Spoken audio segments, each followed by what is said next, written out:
जय माता दी। कई बार व्यक्ति पूछता है कि क्या मेरे जीवन में वाहन सुख है, क्या मैं गाड़ी ले पाऊंगा, या फिर मैं ऐसे ही रोड पे चलूंगा।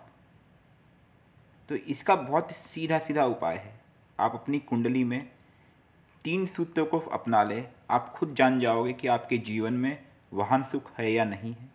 अब प्रश्न उठता है कि वाहन सुख कब मिलेगा, उसका भी एक नियम है। आइए थोड़ा विस्तार से देखते हैं। देखिए, वाहन सुख का कारक कौन होता है? वाहन सुख का कारक होता है चतुर्थ भाव, चौथा भाव। क्योंकि चौथा भाव गाड़ी, बंगला, मकान, माता, इन सब का कारक होता है। फोर्थ हाउस जिसे कहते हैं। ठीक है। दूसरा कारक कौन होता है फोर्थ हाउस का? शुक्र होता है। शुक्र कहीं ना कहीं विलासिता का कारक है। शुक्र कहीं ना कहीं आपके ग्लैमर का कारक है। शुक्र आराम या फिर सेहत या फिर आपके जीवन में सुख वाली ज़िंदगी का कारक है। तो दूसरा है सुख को देखना है, शुक्र को देखना है। और तीसरा है चतुर्थ भाव के मालिक को देखना है। अर्थात चौथे भाव में जो भी संख्या लिखी होगी उसके मालिक कौन है। और कुछ निकल 3 चीज़ देख लो और एस्टिमेशन आपको मिल जाएगा कि आपको वाहन सुख है या नहीं है। एक छोटा सा एग्जांपल ले लेते हैं। हम लेते हैं मेष लग्न की कुंडली। मेष लग्न की कुंडली जिसके लग्नेश कौन हुए? मंगल। अब मेष लग्न की कुंडली में लग्न स्थान पे 1 नंबर लिखा है होगा और चतुर्थ भाव में 4 नंबर लिखा होगा। देखिए, मैंने यहाँ पे सिर्फ 2 भाव दिखा है, एक पहला भाव, एक चौथा भाव। चौथे भाव पे मैंने चतुर्थ लिख दिया, लग्न पे के स्थान पे ल लिख दिया मैंने। ठीक है। अब ये जो तीनों चीज़ मैंने कही देखने के लिए, चतुर्थेश, चतुर्थ भाव और शुक्र, ये 3 चीज़ से देखनी है। चंद्र कुंडली से भी ये देखना है, लग्न कुंडली से भी देखना है, शुक्र कुंडली से भी ये देखना है। पहले हम लग्न कुंडली से देखते हैं। तो लग्न कुंडली से चतुर्थ भाव कौन सा हुआ? चौथा भाव। लग्न कुंडली से चौथा भाव सबका यही हो गया, संख्या अलग होगी। तो यहाँ पे जो ग्रह बैठे होंगे, ठीक है, वे आपके गाड़ी के कारक होंगे। अगर वो अशुभ है तो नुकसान पहुँचाएंगे, तो उनको कमज़ोर करना होगा। अगर वो शुभ है या कमज़ोर है तो उनको ताकत देनी होगी ताकि आपको गाड़ी मिल सके, वाहन सुख मिल सके। ये नंबर 1। दूसरा है जिस घर में बैठे चतुर्थ भाव, उस भाव का मालिक वो भी मजबूत चाहिए। जैसे मेष लग्न की कुंडली में चतुर्थेश कौन हुए? चंद्र। ऐसे वृषभ लग्न की कुंडली में चतुर्थेश कौन हुए? सूर्य। तुला लग्न की कुंडली में चतुर्थेश कौन हुए? शनि। ठीक है। मतलब तुला लग्न की कुंडली 7 नंबर की कुंडली बनती है। तो आपकी कितने नंबर की कुंडली, उस हिसाब से देखिए चतुर्थ भाव में संख्या क्या है और फिर देखिए कि उस संख्या के स्वामी कौन है। ठीक है। उनकी पोजीशन देखनी है। अगर वो कमज़ोर है तो उनको ताकत देनी होगी, अगर वो तकलीफ़दायक है तो उनको उनका बल कम करना होगा। ठीक है। तीसरा है शुक्र। शुक्र सुख के कारक है। शुक्र वाहन सुख के भी कारक है। इसलिए अगर वाहन सुख चाहते हो तो आपका शुक्र मजबूत होना चाहिए। अगर शुक्र कमज़ोर है तो आपको वाहन सुख नहीं मिल सकता है।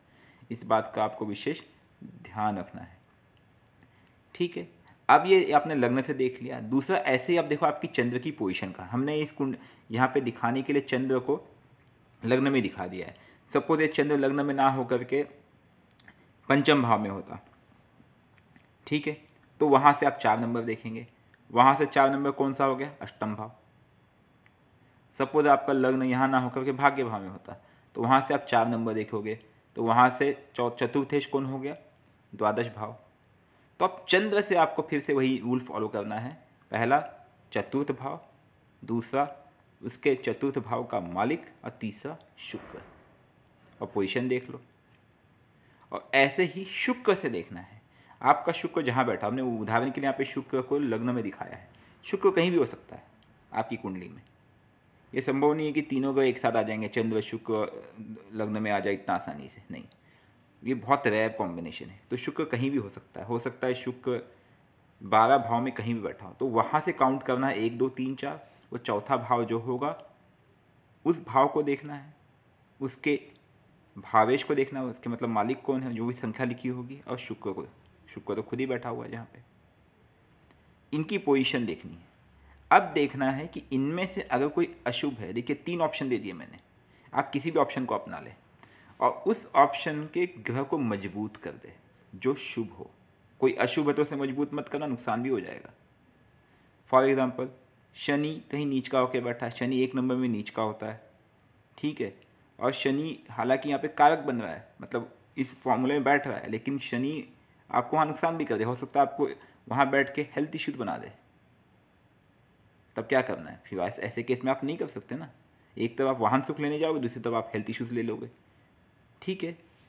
अब जब बात आती है कि मुझे कब मिलेगा, जब इसका प्रेडिक्शन करना होता है, तो हम क्या करते हैं कि चतुर्थ शुक्र लग्नेश, इनको हम दशा में देखते हैं। क्या इनमें से किसी की दशा चल रही है?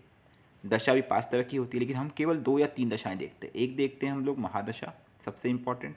अगर इनमें से किसी की महादशा होगी तो पक्का आपको वाहन सुख मिलेगा।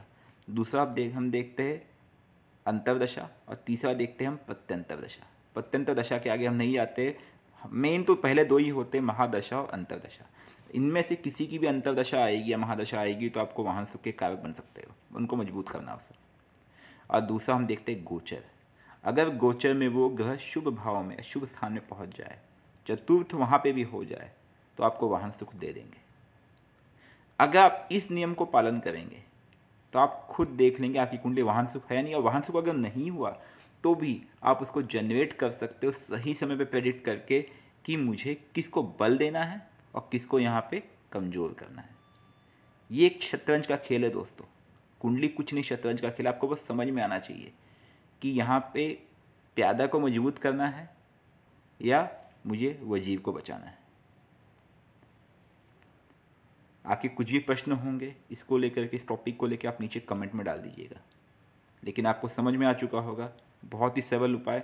हम इसका एक एग्जांपल भी ले लेंगे। किसी की कुंडली में जब रिव्यू करते रहता हूँ डेली बेसिस पे, मैं कोई कुंडली का बेसिस आपके सामने अवश्य रखूँगा और दिखाऊँगा आपको यही फॉर्मूले। ठीक है, जय माता दी।